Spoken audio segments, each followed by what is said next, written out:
جی السلام علیکم ناظرین، میں ساجد ہاشمی آج ایک بالکل ہی ڈیفرنٹ اور نئی ویڈیو لے کے آپ کی خدمت میں حاضر ہوا ہوں۔ سب سے پہلے تو میں اپنے دیکھنے والے ویورز کو یہ پیغام دوں گا، وہ بچیاں، وہ بہنیں، وہ بیوہ عورتیں جن کی شادی میں رکاوٹ آئی ہوئی ہے یا جن کے رشتے نہیں ہو رہے، اچھے رشتے نہیں مل رہے، تو الحمدللہ میرے پاس رشتے ہیں۔ آپ ہم سے رابطہ کریں، میرے سکرین پہ دیے گئے نمبر پہ رابطہ کیا کریں۔ جن بہن بیٹیوں کے رشتے نہیں ہو رہے وہ بھی رابطہ کر سکتی ہیں، ان کے ماں باپ رابطہ کر سکتے ہیں۔ اور دوسرا یہ کہ آج میں ایک بڑی الگ، میری جتنی بھی ویڈیوز ہوتی ہیں ان میں ایک ڈیفرنٹ ہی کہانی ہوتی ہے، اور بیسیکلی میں وہی ویڈیو بناتا ہوں جو عورت ضرورت مند ہو یا جس کا واقعی میں پرابلم ہو۔ ایسی نہیں کوئی اٹھا کے کسی کو بھی میں کوئی ویڈیو میں بٹھا دیتا یا کوئی فیک کہانی بنا کے۔ اللہ کا شکر ہے فیک لوگوں سے دور ہوں، نہ ہی فیک کہانیاں بناتا ہوں۔ آج میرے پاس جو میری بہن موجود ہیں، ان کا ایک بڑا ہی دل دہلا دینے والا اور بڑا ڈیفرنٹ قسم کا ان کے ساتھ ایک حادثہ پیش آیا ہے۔ یہ بیسیکلی لاہور کی ہیں، انہوں نے شادی کی اور یہ 3 سال ان کی شادی رہی، اور یہ بیسیکلی میں آپ کو بتاؤں تو یہ حافظ قرآن بھی ہیں، دینی تعلیمات انہوں نے حاصل کی، اور ایک اسلامی مذہبی برادری سے ان کا تعلق ہے۔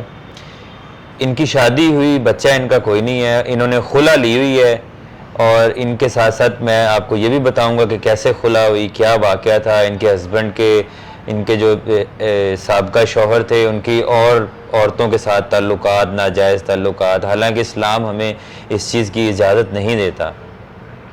اس کے باوجود بھی انہوں نے ان کا جب پہلا افیئر دیکھا، پہلا کوئی کسی لڑکی کے ساتھ دیکھا، تو انہوں نے پہلے انہیں ڈانٹا، سمجھایا، ہر طریقے سے سمجھایا، تو انہوں نے انہیں نکاح کی اجازت بھی دی کہ بھئی جب اسلام میں نکاح کی اجازت ہے، میں اجازت دیتی ہوں، آپ دوسری شادی کریں۔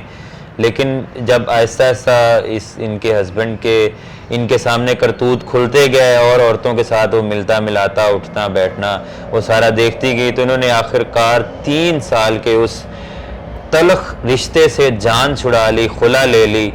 اور یہ انہوں نے یوٹیوب سے ہی میرے ساتھ رابطہ کیا، میرے آفس میں ابھی یہ موجود ہیں، رشتے کے لیے ہی یہ بھی آئی ہیں۔ جیسے آپ کو میں کہہ رہا ہوں کہ کوئی بھی بہن بیٹی جو اپنے رشتے کے لیے پریشان ہو وہ رابطہ کر سکتی، انہوں نے بھی رابطہ کیا۔ آئیے ان سے بات کرتے ہیں۔ جی السلام علیکم۔ وعلیکم السلام۔ کیا حال ہے میری بہن، ٹھیک ہے آپ؟ جی ٹھیک ٹھاک۔ اچھا، مجھے سب سے پہلے تو یہ بتائیں کہ آپ کا ماشاءاللہ آپ نے بتایا کہ مذہبی گھرانے سے تعلق ہے اور حافظ قرآن بھی ہیں، تو آپ کی شادی آپ کے ماں باپ نے کی؟ جی۔ ماں باپ نے جب شادی کی تو وہ آپ کو کتنے عرصے بعد، مثلا وہ شوہر کتنے عرصے تک آپ سے ٹھیک چلا؟ بس مہینہ 1.5 مہینہ صحیح چلا، باقی دوبارہ اس کے جو لوگوں کے ساتھ افیئر تھے نا، وہ میرے سامنے آنا شروع ہو گیا، تو اس لیے پھر مجھ سے برداشت نہیں ہوتا تھا۔ پہلا افیئر کب اس کا آپ کے سامنے آیا؟ 1.5 مہینے کے بعد۔ 1.5 مہینے کے بعد کیا دیکھا، کیا واقعہ تھا؟ فون آتے تھے لڑکیوں کو ملنے جاتا تھا، باہر گھر بھی لے آتا ہوتا تھا۔ تو وہ آپ نے لڑکی گھر میں لے آیا، دیکھ لیا آپ نے؟ جی۔ تو آپ نے کیا اسے کہا؟ ڈانٹا، وہ بھاگ گیا، نکل گیا، کیا اس نے کیا؟ جی نہیں، میں نے اس کو کہا تھا آپ نکاح کر لیں، آپ اس طرح نہ کریں، کیونکہ میں حافظ قرآن ہوں اس لیے تو، لیکن اس نے میری کوئی بات نہیں مانی۔ 3 سال کے بعد پھر میں نے خلع لی۔ مثلا ہمارا دیکھیں نا ناظرین، ہمارا معاشرہ تو چلو ایک اور بات ہے، ہمارا اسلام ہمیں اس چیز کی اجازت دیتا ہے کہ ہم نکاح کریں۔ میں بھی یہ ویڈیوز اس لیے بناتا ہوں کہ ہم نکاح کو عام کریں، اور انہوں نے مثلا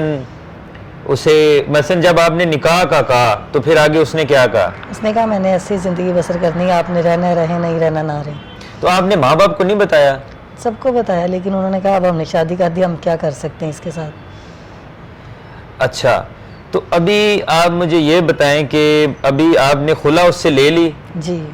اس نے آسانی سے دے دی خلع؟ نہیں، بڑا تنگ کر کے دی ہے 3-4 مہینے کے بعد۔ تو اس نے آپ کو یہ نہیں کہا کہ مثلا کہ میں نہیں دوں گا خلع یا کچھ ایسا ویسا؟ نہیں، بس جھگڑا کرتا تھا، کچھ نہیں کہتا تھا۔ تو کوئی اس نے کوئی ڈیمانڈ رکھی کہ مجھے اتنے پیسے دیں یا یہ وہ، یا تب میں خلع دوں گا؟ نہیں، اس طرح کی اس نے کوئی بات نہیں کی۔ اچھا مجھے یہ بتائیں کہ آپ نے جب خلا لی ہے تو آپ کے گھر والوں کا کیا ریئیکشن تھا؟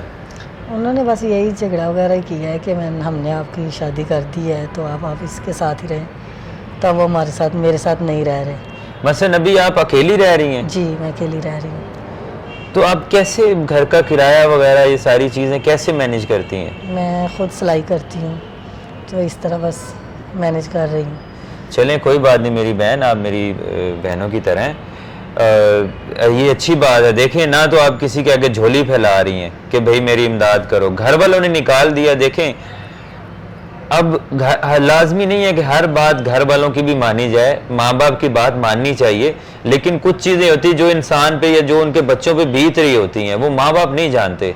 تو اگر ماں باپ بھی جو ماں باپ سن رہے ہیں کہ اگر کوئی آپ کی بیٹیوں کا یا بیٹوں کا کوئی رشتے ایسے تلخ بن چکے ہیں تو خدارہ انہیں ڈائیورس لینے دیں۔ انہیں طلاق بھی اسلام میں ہی ہے نا کہ طلاق لے لینی چاہیے۔ اچھا تو ابھی آپ مجھے یہ بتائیں کہ اگر کوئی آپ میرے دفتر میں آئی ہیں، آپ نکاح کی غرض سے آئی ہیں جی، تو اگر آپ کو کوئی میں اسلامی یا کوئی اچھا کوئی پٹھان برادری ہو جائے، پنجابی ہو جائے، سندھی بلوچی کوئی بھی ہو جائے، یا کوئی آپ کو نکاح کی دعوت دیتا ہے آپ کر لیں گی؟ جی اگر کوئی دوسری شادی کی آفر کرتا ہے، مثلا کئی ہوتے ہیں نا اوورسیز پاکستانی ہیں میرے بھائی، کئی بھائی ہیں جو ویڈیو دیکھ رہے ہیں وہ دوسری شادی کے لیے کہتے ہیں، تو آپ کر لیں گی؟ جی کس طرح کا شوہر چاہیے آپ کو؟ بس عزت کرنے والا ہو۔ ٹھیک ہے، انہیں عزت کرنے والا شوہر چاہیے آپ کو۔ اس کی پہلی بیوی سے تو کوئی پرابلم نہیں ہوگی؟ نہیں بچوں سے؟ نہیں۔ ٹھیک ہے، اگر وہ اوورسیز پاکستانی اور وہ کہے کہ میں آپ کو اپنے ساتھ ہی دوسرے ملک لے جاتا ہوں یا آپ کو حج کرواتا ہوں یا وہاں پہ رکھتا ہوں تو آپ اس کے ساتھ چلی جائیں گی؟ جی ظاہری بات ہے، نکاح ہوگا تو چلی جاؤں گی۔ ٹھیک ہے، تو آپ کی ریکوائرمنٹ کیا ہے؟ عزت چاہیے، کوئی پیسہ چاہیے، گھر دولت چاہیے، کیا چاہیے؟ نہیں بس جو عزت کرے گا وہ سب کچھ مل جائے گا وہاں پہ۔ ٹھیک ہے ناظرین، ان کی کہانی انہی کی زبانی آپ نے سنی، اور ایسے بھی لوگ ہیں، کئی لوگ میری ویڈیوز دیکھ رہے ہوں گے جو ہوں گے ایسے، کئی لوگ ہوتے ہیں، ہمیں اپنے گریبان میں جھانکنا چاہیے۔ ایسے بھی لوگ ہیں جو کہ اس طرح کی حرکتیں کرتے ہیں، ایک بیوی کے ہوتے بھی، ایک وفادار بیوی جو باہر گھر سے نہیں نکل رہی، جو کہیں منہ نہیں مار رہی، کوئی غلط کام نہیں کر رہی، تو وہ لوگ غلط قدم اٹھاتے ہیں، غلط فیصلے کرتے ہیں۔ پھر ایسی نیک اور مذہبی جیسی عورتیں ہوتی ہیں، ان کو پھر مثلا خلا کا راستہ اپنانا پڑتا ہے کہ ایسے بندے سے ہی پھر کنارہ کر لیا جائے۔ تو جو میرا بھائی ان سے بڑے اچھے طریقے سے اور مذہبی طریقے سے ایک اسلامک وے میں رہ کے ان سے نکاح کرنا چاہتا ہے، وہ سکرین پہ دیے گئے نمبر پہ رابطہ کر لیں۔ اگلی ویڈیو میں ملیں گے، تب تک کے لیے اللہ حافظ۔